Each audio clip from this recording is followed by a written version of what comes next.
Bonjour Éric Pauget. Bonjour. Député de la 7e circonscription des Alpes-Maritimes, les Républicains. On va aborder différentes thématiques ensemble et je voulais commencer par ces manifestations qui vont être organisées, rassemblements, ce dimanche contre l'antisémitisme. À Nice, un rassemblement est prévu à 11 h sur la colline du Château et puis d'autres sont prévus devant les préfectures à 15 h. Est-ce que vous vous rendrez à l'une d'entre elles ? Oui, je participerai à ce grand rassemblement puisque la volonté de Yaël Braun-Pivet, la présidente de l'Assemblée nationale, avec Gérard Larcher, le président du Sénat, puisque c'est les deux présidents des deux chambres parlementaires qui ont pris cette initiative, est de rassembler les Français, les citoyens français, dans le cadre de la République, au nom de la République et au nom de la République française. Et il me semble que par rapport à ce que l'on vit actuellement dans notre pays, on est à plus de 2000 actes antisémites au cours des dernières semaines. C'est du jamais vu. La communauté juive a peur et est inquiète dans notre pays. On n'avait plus vu ça depuis des décennies. Moi, dans ma ville d'Antibes-Jean-les-Pins, où il y a une grosse communauté à Jean-les-Pins, je suis constamment en contact avec eux. Ils ont peur. Combien y a-t-il d'augmentation d'actes antisémites dans les villes que vous représentez ? Vous avez On une estimation ? n'a pas de chiffres. En tout cas, la police ne nous donne pas de chiffres spécifiques par zone géographique. Mais moi, je peux vous assurer que ça fait déjà quelques années que je suis élu, que je suis en contact avec la communauté israélite, notamment de Jean-les-Pins. J'ai rarement vu nos commerçants juifs ou les familles juives d'Antibes-Jean-les-Pins aussi inquiètes. Aujourd'hui, certaines personnes disent à leurs enfants de ne pas porter leur kippa lorsqu'ils vont dans la rue. Certains commerces n'ouvrent pas dans les mêmes conditions parce qu'ils ont peur. Donc, on n'a jamais atteint ce niveau d'inquiétude par rapport à nos concitoyens juifs dans notre pays, en sachant que la France a vécu la Deuxième Guerre mondiale. Comprenez-vous pourquoi il y a deux manifestations dans les Alpes-Maritimes ? Moi, j'ai compris qu'il y avait la manifestation nationale organisée à Paris à l'initiative du président Larcher et de la présidente Yaël Braun-Pivet, et que pour ceux qui ne peuvent pas se rendre à Paris, il devait y avoir des manifestations dans les préfectures ou les sous-préfectures. Je n'ai pas bien cerné ce qui devait se passer spécifiquement sur Nice. Ce qui est important, c'est que nos concitoyens, quelle que soit leur philosophie de pensée politique, quelle que soit leur confession, se rassemblent pour dire non à l'antisémitisme. Alors, dans le même temps, il y a une manifestation pro-Palestine qui doit se tenir ce samedi et qui a été interdite par le préfet des Alpes-Maritimes. Comprenez-vous que certains puissent penser qu'il y a un deux poids, deux mesures ? Le problème, c'est que les manifestations pro-Palestine génèrent des troubles à l'ordre public. Il n'y a pas de troubles à l'ordre public sur les dernières qui ont été organisées à Nice. En tout cas, les préfets apprécient en fonction de leur territoire, en fonction des remontées qui leur sont faites par leurs services de renseignement, si oui ou non il y a un risque. Et le préfet des Alpes-Maritimes estime qu'il y a un risque. Et à ce titre-là, il prend un arrêté d'interdiction, mais je pense qu'il a raison et je le soutiens dans cette démarche. Vous le soutenez. Parlons à présent de la problématique migratoire, puisque vous avez interrogé le ministre délégué chargé des collectivités territoriales à propos des conséquences financières pour nos départements dans leur mission d'accueil des mineurs non accompagnés. Bon, en clair, vous considérez que l'augmentation des arrivées des mineurs isolés dans notre département coûte trop cher et vous vous demandez à l'État de supporter le coût financier. Qu'est-ce qu'on vous a répondu ? Mais justement, c'est ce qui me dérange, c'est que la ministre n'a pas voulu répondre sur ce sujet. Le problème, il est chez nous dans les Alpes-Maritimes, mais il est partout en France.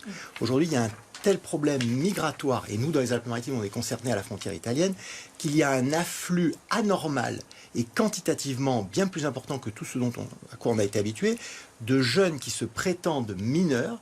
Et à partir du moment où ils se prétendent mineurs, il est de la responsabilité des départements de conduire leur évaluation. Aujourd'hui, il y a plus de 5000 personnes, migrants qui ont passé la frontière italienne, qui se disent mineurs. Les services sociaux du département des Alpes-Maritimes sont saturés. Quand vous dites, excusez-moi, que les coûts deviennent de plus en plus lourds, vous avez des chiffres sur l'augmentation des coûts ? Je suis plus conseiller départemental, donc je n'ai pas la précision de ces chiffres, mais ce que je sais, c'est que le département avait une capacité d'environ 1000 places pour des jeunes en difficulté.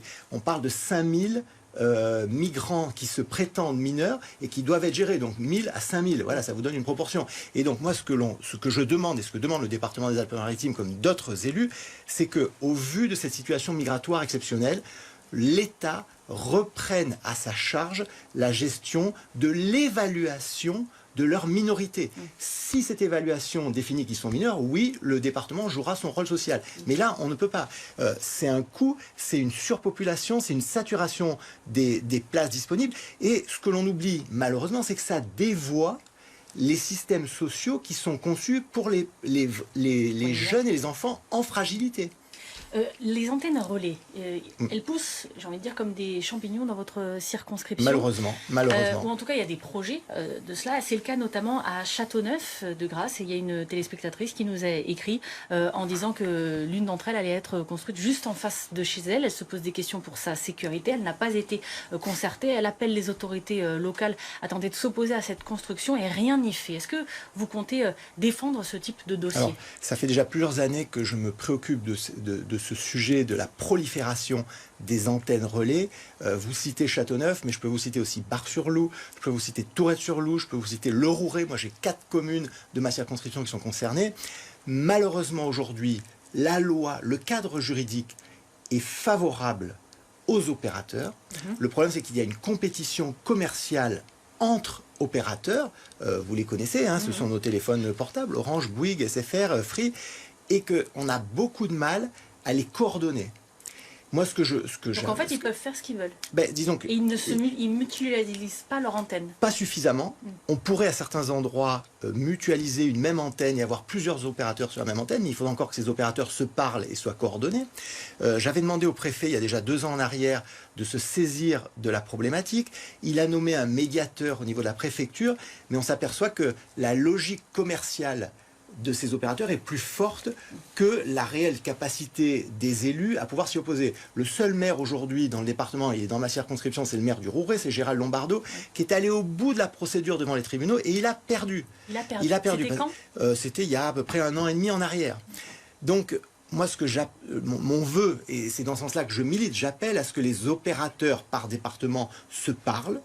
Je comprends la dynamique, la problématique commerciale, je comprends le problème de couverture du territoire, mais qu'ils se parlent et qu'ils se coordonnent parce qu'il y a une atteinte manifeste à l'environnement, à nos problèmes de paysage, à nos problèmes de patrimoine. Quand c'est sur un terrain public, effectivement, le maire peut jouer un rôle en disant oui ou non, mais quand c'est sur des terrains privés, on est totalement démunis. Totalement démunis. Voilà, on a entendu votre réponse. Il y a quelques semaines, vous avez déposé un amendement en commission des lois sur les crédits de la mission justice et proposé la création d'une prison nationale antiterroriste. Cela a été considéré comme intéressant, mais rejeté. Quelle était cette proposition? Il nous reste 1 minute 30 pour que vous puissiez l'expliquer. Il y a 400 détenus pour faits terroristes dans notre pays actuellement.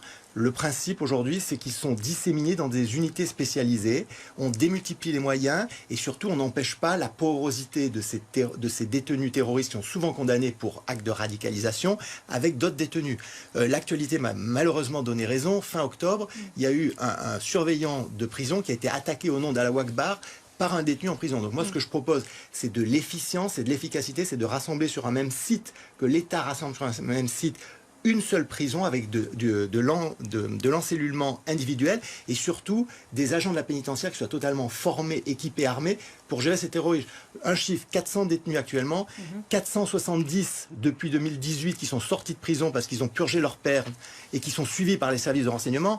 Et en 10 ans, 270 tués pour actes de terrorisme, 1200 blessés et 70 attentats déjoués au cours des 10 dernières années. Donc le problème, il est prégnant dans notre pays et malheureusement la situation internationale, je vous rappelle qu'on est repassé en vigilance attentat, ne va pas s'arrêter. Donc on a besoin de se doter, comme on s'est doté juridiquement d'un parquet national antiterroriste, comme il y a des mesures juridiques dérogatoires pour les faits terroristes, comme il y a eu des gardes à vue spécifiques pour les terroristes, on doit se doter d'un outil de privation de liberté spécifique au terrorisme. Merci beaucoup, Éric Pauget, député de la 7e circonscription des Alpes-Maritimes, d'être venu ce matin.